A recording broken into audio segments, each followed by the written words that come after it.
Welcome back to the Takedown with Cliff Schecter. Today we need to talk about someone who has really sort of skated under any media scrutiny, largely because people initially didn't think he could win. Sound familiar? Donald Trumpish. The Republican Party supported somebody slightly less crazy who just lost to this guy in a primary. Sound familiar? This part won't be as familiar. This is in the state of New Hampshire. Maggie Hassan is the current Democratic senator. Very good senator. Excellent. There was a primary against her, and one of her opponents, a man by the name of Don Bolduc, I don't know if it's French, but he's genuinely a scary individual because a lot of former CIA, former FBI have actually come out in really sort of a inspiring way on the side of democracy. Since Donald Trump came to power and the Republican Party became insane, and Marjorie Taylor Greene and Lauren Boebert and these folks got outsized voices calling for autocracy and overthrowing elections. But Bolduc actually has a secretive plan, he has a plan to overthrow our democracy and to try to do it legally. And I'm going to tell you about it. He's a former Special Forces general. The uniform gives him some heft. He stuck to the big lie all throughout the election. When Roe versus Wade was overturned, he said we should, quote, rejoice. In general, just sort of a right-wing nut on every issue. But the scary one, and the one that sort of the far-right fringe of Republicans have been talking about amongst themselves and at conferences for years. And remember, this is where all this crazy starts, right? When it comes to overturning Roe and their stuff when it comes to supposed individual right in the Second Amendment that does not exist, and climate change is a hoax and the rest. In this particular case, it's getting rid of the 17th Amendment.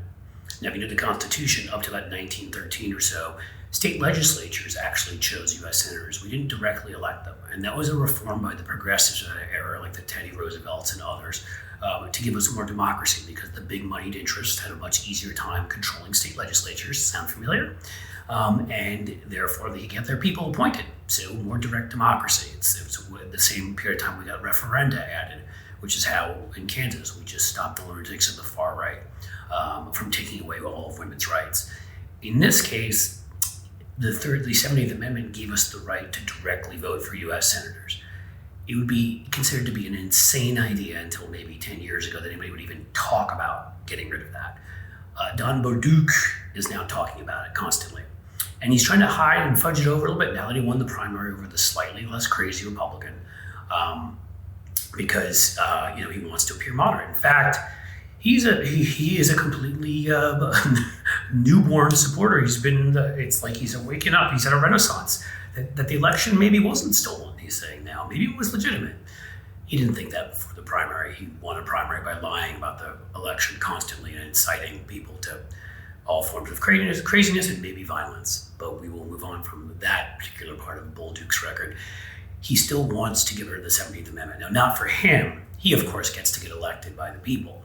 And once he's in there, the Republican state legislature, and it is a Republican state legislature now in New Hampshire, and maybe their wimpy, even sort of slightly more establishment-y, but complete wimpy Trump-supporting governor, Chris Sununu of the long line of Sununus, maybe he'd even support him, even though my guess is he wouldn't want to, but these guys have all put their electoral success before us and anything else. So where does that leave us? If they can get rid of the 17th Amendment, they can start their grassroots movement and start having gerrymandered state legislatures pass this. Remember, you need 2/3 of them, and they can get to a point where they can do this. Here's what I'm telling you. Democracy will end. It will end as surely as if all voting rights, if we were to suppress all votes. Because here's the thing. State legislatures, which now, I can tell you the story in Ohio, we had a state Supreme Court tell our state legislature they had to draw new maps.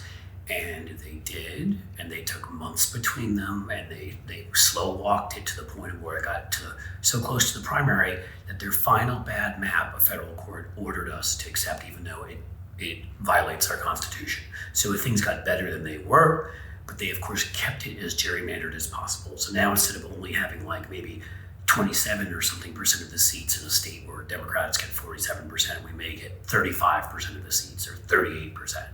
They still cheated because it's what they do. that's what we're looking at here. Florida and Arizona, and Arizona is actually a little bit of a different case, but Florida and Georgia and Texas and Ohio.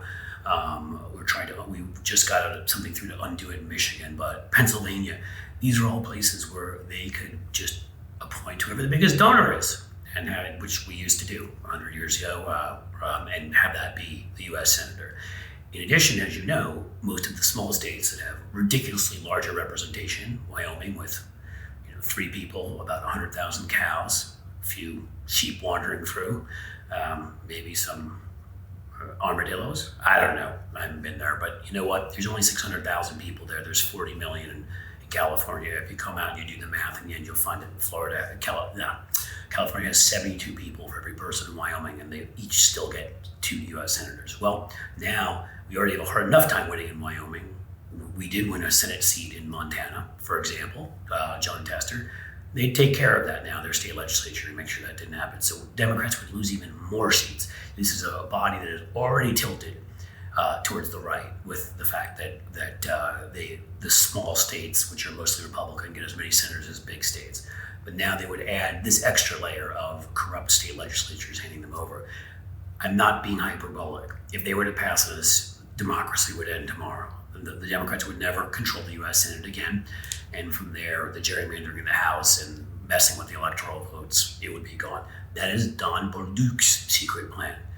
You need to support Maggie Hassan. You need to tell everybody about this, because he's talking behind the scenes with crazy right-wingers, and there's funders behind it, and they need to be stopped before they find yet another way to attack our democracy, which seems to be the only real thing they believe in. Guys, thanks for being here. Thanks for subscribing. I hope the sound was better with the new mic. We have the new lights being set up in the next few days, and I'm getting audio panels, and soon we'll have those too. Yay! It's going to be awesome. Please subscribe. Tell your friends to families. Email them. That's the best way. Let them know that this is something that is worthy of their investment of time. I will do my best to enlighten and maybe make you laugh a little bit along the way, and hopefully get you a bit angry so we all turn out and destroy the Republican Party electorally in November. Again, thank you for being here, and I'll be back soon.